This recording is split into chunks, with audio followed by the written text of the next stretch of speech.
Here's the question. How did the hack happen? The state is still looking for answers in the cyber attack. Well, already moving to hold Deloitte responsible as the I-Team's Brian Cranston reports on our continuing coverage tonight. Brian? Jean Patrice, the state puts all the responsibility on Deloitte, the company that runs the system, but neither is saying if someone dropped the ball, as they're now being held up by the demands of cyber criminals. Is there a refusal to pay any kind of ransom? Has that determination been made? Again, ongoing investigation. A similar refrain from the state on how the system got hacked, and from Deloitte too. When I asked the consulting company how the hack happened or if the company has the appropriate safeguards in place, a spokeswoman only replied it's an ongoing investigation, so they can't say more. And the state defends not shutting the system off sooner.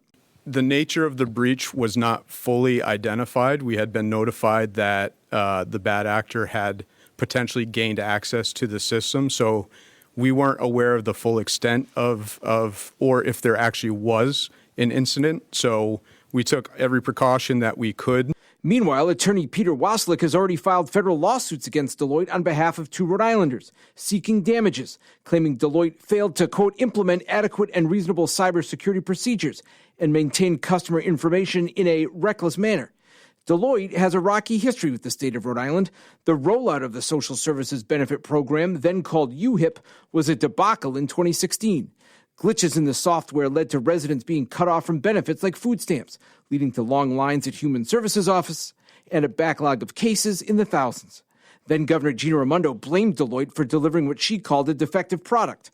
But federal regulators also had warned the state that the program wasn't ready to be rolled out when it was. But the state has since re-upped Deloitte's contract multiple times. In 2019, and then a 3-year, $99 million contract in 2021, with multiple potential 2-year extensions built in. The first one of those was tacked on this summer.